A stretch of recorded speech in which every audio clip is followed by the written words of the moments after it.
माजी में रहेंगे तो कुछ हासिल नहीं कर सकेंगे, माजी को छोड़कर आगे बढ़ेंगे तो ही कामयाबी मिल सकेगी। वज़ीर आज़म शहबाज शरीफ का शेंज़न में पाक चाइना बिजनेस फोरम से खिताब। कहा, बिजनेस कॉन्फ्रेंस दोनों ममालिक के दरमियान कारोबारी रवाबित के फ़रोग की जानिब अहम कदम है। चीन की तरक्की हमारे लिए काबिले तकलीद है। वज़ीर आज़म शहबाज शरीफ से चीनी कंपनी ट्रांशियन होल्डिंग्स के बानी और चेयरमैन की भी मुलाकात हुई। चीनी कंपनी के सरबराह ने पाकिस्तान में अपने मोबाइल बनाने की यूनिट में सरमाकारी में वुसअत देने की यकीन दहानी कराई। इलेक्ट्रिक बाइक्स, जदीद ज़राअत और फिनटेक में सरमाकारी में भी गहरी दिलचस्पी का इजहार किया।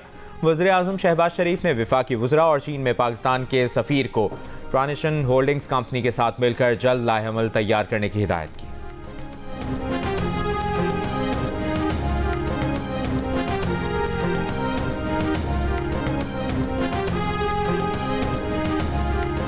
वज़ीर आज़म के साथ दौरा चीन पर मौजूद नायब वज़ीर आज़म इसहाक डार का चीन में पाक बिजनेस फोरम से खिताब। कहा, पाकिस्तान में IT, ज़राअत, मादनी वसाइल समेत मुख्तलिफ शोबों में बेपनाह मौके मौजूद हैं।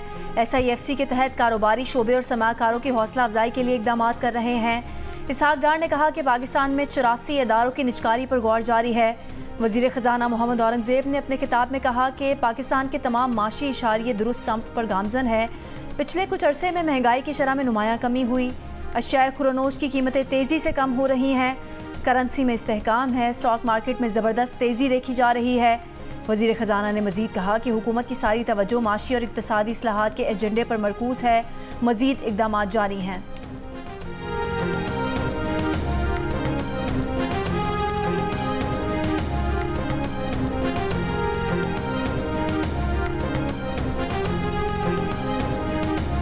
फैसल वाटा और मुस्तफ़ा कमाल के खिलाफ तौहीन अदालत अज़-खुद नोटिस पर समाअत जारी। चीफ जस्टिस काजी फाइज़ की सरबराही में सुप्रीम कोर्ट का 3 रुकनी बेंच केस की समाअत कर रहा है। गुज़श्ता समाअत पर अदालत ने फैसल वाटा और मुस्तफ़ा कमाल को बादिउन नज़र में तौहीन अदालत का मुर्तकिब करार दिया था। अदालत ने दोनों से जवाब तलब कर रखा है। अटॉर्नी जनरल पाकिस्तान को भी नोटिस जारी। मुस्तफ़ा कमाल गुज़श्ता रोज़ अपने जवाब में गैर मशरूत मुआफ़ी मांग कर खुद को अदालत के रहमो करम पर छोड़ चुके हैं। फैसल वाटा ने मुआफ़ी मांगने से इनकार कर दिया। सुप्रीम कोर्ट में जमा कराए जवाब में कहा कि शहबाज शरीफ ने जजेस को काली भेड़ें, रऊफ़ हसन ने मुअज़्ज़ज़ जज को टाउट कहा, मौलाना फजलुर रहमान ने सुप्रीम कोर्ट के सामने तकरीर में जजेस को धमकाया।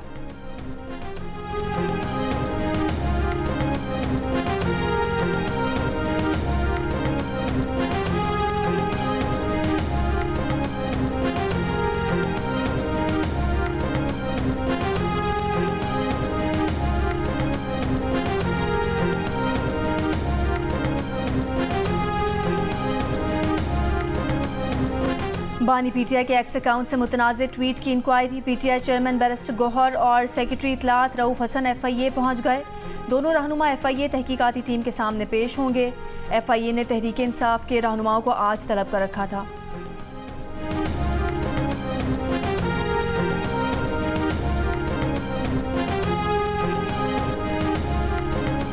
बानी PTI के एक्स अकाउंट से शेख मुजीबुर रहमान से मुतालिक पोस्ट का केस। PTI रहनुमा रऊफ़ हसन और दीगर की FIA तलबी के खिलाफ दरखास्त पर इस्लामाबाद हाई कोर्ट में समाअत। जस्टिस मोहसिन अख्तर कियानी समाअत कर रहे हैं। रजिस्ट्रार इस्लामाबाद हाई कोर्ट ने दरखास्त पर एतराज़ात आयद कर रखे।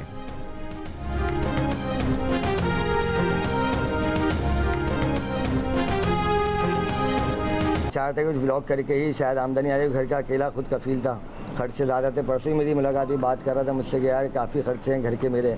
तो मैं चाह रहा हूँ, फिर ये वहाँ ब्लॉग बनाने गया है तो फिर इतने में आधे घंटे बाद मेरे दोस्त की मुझे कॉल आती है कि साथ को गोली मार दी है। अब मुझे नहीं समझ में आ रहा है क्या करें। उसके बाप को कौन संभालेगा, उसकी माँ उसकी बेगम को कौन संभालेगा। कराची में सखी हसन चौरंगी के करीब गार्ड के गुस्से में शहरी पर फायरिंग। सोशल मीडिया के लिए वीडियो बनाने वाले शख्स की जान ली गई। गार्ड ने इंतहाई कदम क्यों उठाया, सिक्योरिटी अमले की तरबियत से मुतालिक सवालात खड़े हो गए। गार्ड ने पुलिस को बताया कि वीडियो बनाने वाला शख्स इशारे कर रहा था, गुस्से में फायरिंग की। CCTV वीडियो में सिक्योरिटी गार्ड को शहरी के करीब आकर फायरिंग करते देखा जा सकता है।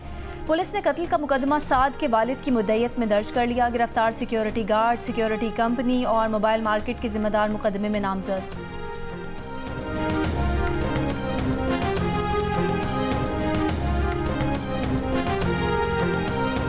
बानी PTI को गैर मुअय्यना मुद्दत तक जेल की सलाखों के पीछे रखने के लिए ऑप्शंस मौजूद। एडिटर इन्वेस्टिगेशन दी न्यूज़ अंसार अब्बासी की रिपोर्ट के मुताबिक ज़राए का कहना है कि तोशाखाना के नए केस से मुतालिक नैब की तहकीकात मुकम्मल हो चुकी। नैब बानी PTI और बुशा बीबी के खिलाफ एहतसाब अदालत में नया रेफरेंस दायर करने के लिए तैयार है। रेफरेंस दुरुस्त वक्त पर दायर किया जाएगा। ज़राए के मुताबिक ये इकदाम इस बात को यकीनी बनाएगा कि इद्दत केस में बरी होने के बावजूद बानी PTI और उनकी अहलिया सलाखों के पीछे रहें।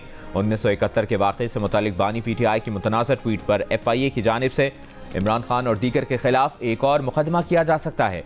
बानी PTI को 4 मुख्तलिफ केसेस में अदालत ने सजाएं सुना रखी हैं।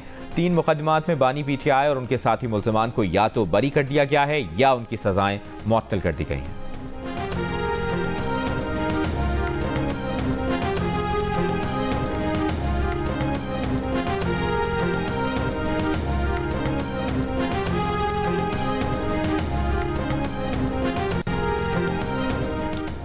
मोदी वजीर आजम बनेंगे या नहीं, फैसला बिहार से जनता दल पार्टी के सरबराह नीतीश कुमार और आंध्र प्रदेश से देशम पार्टी के चंद्रबाबू नायडू करेंगे।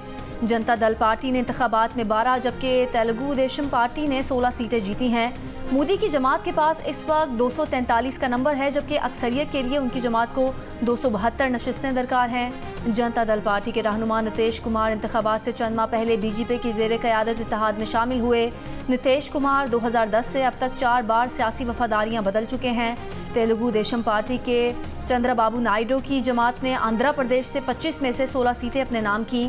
गुज़िश्ता साल उन्हें अवामी फंड्स के गलत इस्तेमाल के इल्ज़ामात में गिरफ्तार किया गया था।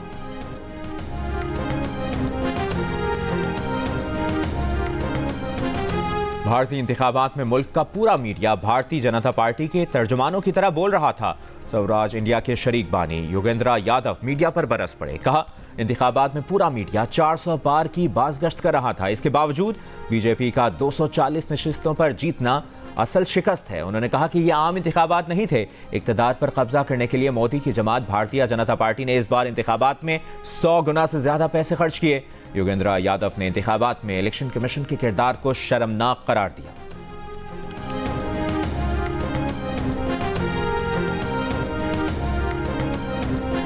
चमन में पुराम धरने पर कोई एतराज़ नहीं। एहतजाज के नाम पर अवाम को तंग करना या रियासत से बगावत का दर्स देना नाकाबिल कबूल है। बलूचिस्तान हुकूमत के तर्जुमान और ज़िला इंतज़ामिया का चमन की सूरत हाल पर बयान। कहा, वज़ीर आला की हिदायत पर वज़रा और स्पीकर ने चमन का दौरा किया। गुज़िश्ता रात चमन धरना कमेटी के साथ मुज़ाकरात किए गए। मुज़ाकरात के दौरान डिप्टी कमिश्नर चमन पर शरपसंदों ने हमला किया। हमले में डिप्टी कमिश्नर महफूज रहे। मुलजिमान को गिरफ्तार करके कोयटा चमन शाहराह पर ट्रैफिक बहाल करवा दिया गया।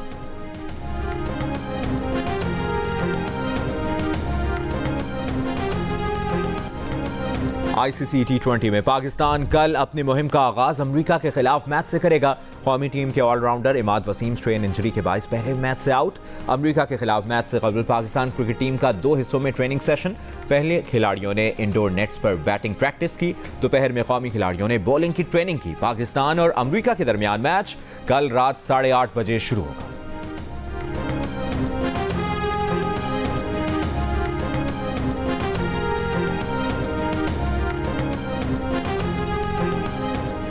किसी का बैटिंग नंबर फिक्स नहीं। सूरत हाल के मुताबिक नंबर ऊपर नीचे हो सकता है। पाकिस्तान के कप्तान बाबर। मुल्क के बेशतर इलाकों में मौसम आज भी गर्म और जनूबी इलाकों में शदीद गर्म रहने का इम्कान। सुबह 9 बजे फैसलाबाद और मुल्तान में गर्मी का पारा 33 डिग्री सेंटीग्रेड रिकॉर्ड किया गया।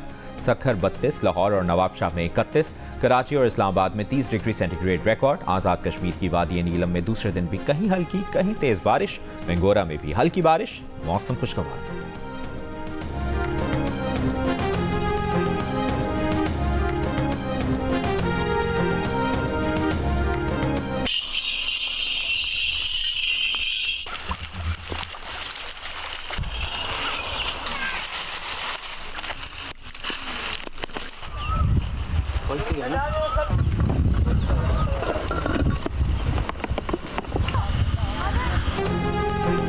दुनिया आज माहौल में बेहतरी, खस्ता हाल ज़मीनों की बहाली और खुश्क साली के खिलाफ इक़दाम उठाने की ज़रूरत उजागर करने के लिए माहौल का दिन मना रही है।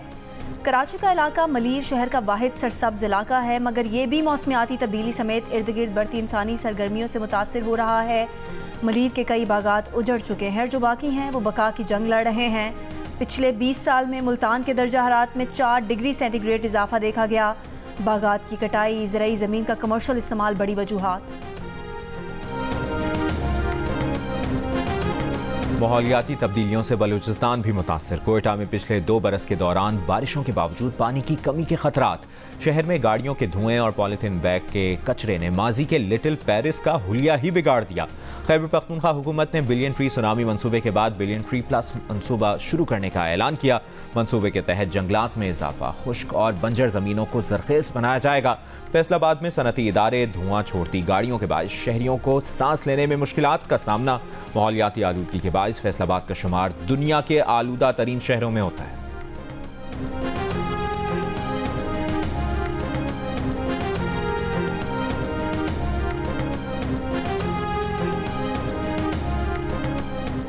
पाकिस्तान का शुमार माहौलियाती तगय्युरात के मनफी असरात से सबसे ज़्यादा मुतासर ममालिक में होता है। हमें सैलाब, खुश्क साली, शदीद गर्मी और जंगलात में आतिशज़दगी जैसे वाक़यात का सामना है। सदर ममलिकत आसिफ अली ज़रदारी का आलमी यौम माहौलियात पर पैगाम। कहा, आइंदा नस्लों की खातिर माहौलियात का तहफ़्फ़ुज़ अक़वाम आलम की मुश्तरका ज़िम्मेदारी है। वज़ीर आज़म शहबाज शरीफ ने अपने पैगाम में कहा कि पाकिस्तान माहौलियाती मसाइल से निमटने के लिए पुरअज़्म है। वज़ीर आला पंजाब मरियम नवाज़ का कहना है कि माहौलियाती आलूदगी दुनिया भर के लिए चैलेंज है। अक़वाम आलम को मिलकर कुदरती माहौल पर असरअंदाज होने वाले अवामिल पर काबू पाना होगा। पंजाब हुकूमत ने प्लास्टिक के इस्तेमाल, प्रोडक्शन, फ़रोख्त और तिजारत पर पाबंदी आयद कर दी है। अवाम कुर्राए अर्ज़ की हिफाजत के मिशन में हमारा साथ दें।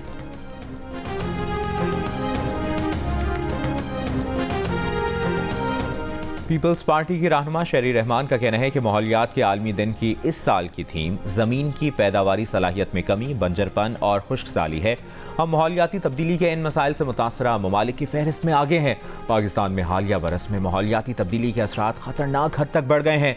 शदीद गर्मी ने पाकिस्तान समेत पूरे खित्ते को अपनी लपेट में ले लिया है। पाकिस्तान में माहौलियाती तब्दीली के असरात सिर्फ दर्जा हरारत में इजाफे तक ही महदूद नहीं हैं। हम गैर मामूली बारिशों, सैलाब, जंगलात में आग, खुश्क साली, ग्लेशियर्स के पिघलने, हवाई आलूदगी और दीगर कई माहौलियाती असरात का सामना कर रहे हैं।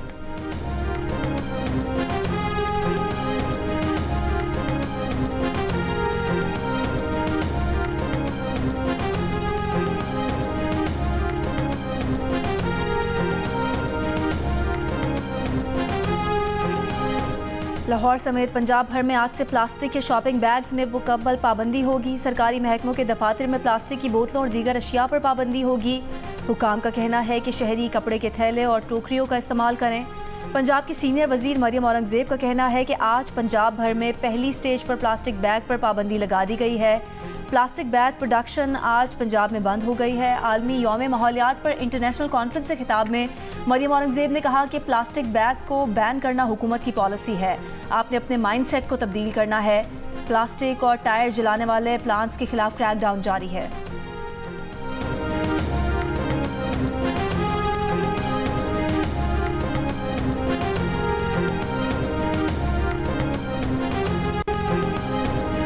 कराची में इंटर बोर्ड के इम्तिहानात और इम्तिहानी पर्चे आउट होने का सिलसिला जारी। आज 12वीं जमात का रियाजी का पर्चा लिया जा रहा है।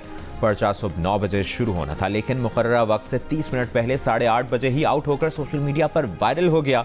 इंतजामिया नाकाम।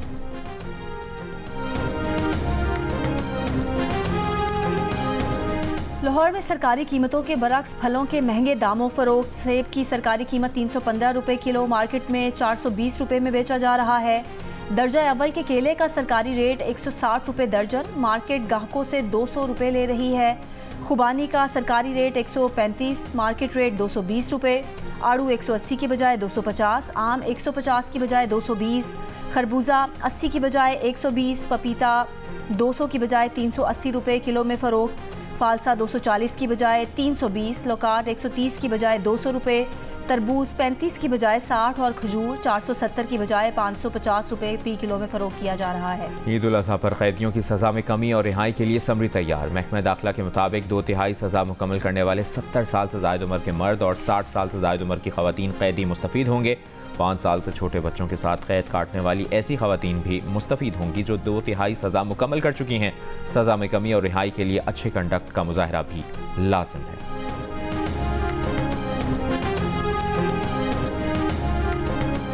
पाकिस्तान रेलवे का ईद उल अज़हा पर 3 स्पेशल ट्रेनें चलाने का ऐलान। रेलवे तर्जुमान के मुताबिक ईद उल अज़हा पर कराची से 2 और कोयटा से 1 ईद स्पेशल ट्रेन चलेगी।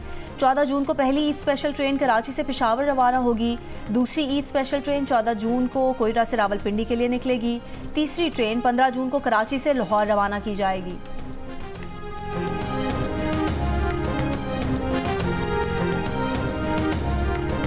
लाहौर रिंग रोड के करीब केमिकल फैक्ट्री में लगने वाली आग पर काबू पा लिया गया। कूलिंग का अमल जारी। गर्मी और हवा के बायस केमिकल ड्रम में वक्फे से आग भड़क उठने का खदशा।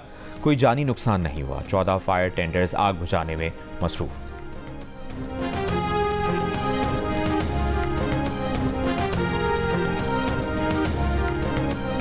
लाहौर के इलाके मुगलपुरा में कुर्बानी के बकरे चोरी करने वाला गैंग गिरफ्तार। मुलजिमान के कब्जे से 8 लाख रुपए मालियत के जानवर बरामद। मालिकान के हवाले कर दिए गए।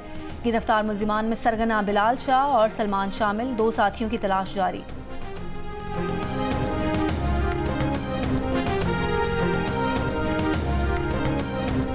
इस्लामाबाद में स्मोआ गार्डन के इलाके में सऊदी अरब से आए नौजवान को लूट लिया गया। सद्दाम करेंसी तब्दील कराने मनी एक्सचेंज गया था। डाकुओं ने सद्दाम की गाड़ी को रोका और 18 लाख रुपए लूट कर फरार हो गए।